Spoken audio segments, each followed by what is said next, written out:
Hey guys, my name is Elijah, and in this tutorial I will show you how to set recurring tasks in Monday.com.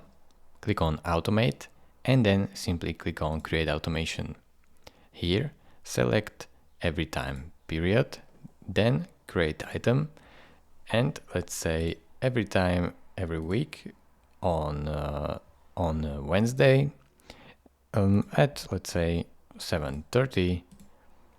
Create an item and it will be new file, so let's say group title, new item, so give it a name, my new task, and you can assign a person to it if you want, and let's say this task will automatically recur on Wednesday at 7:30. Now you can create an automation, or you can even add an action, so let's say add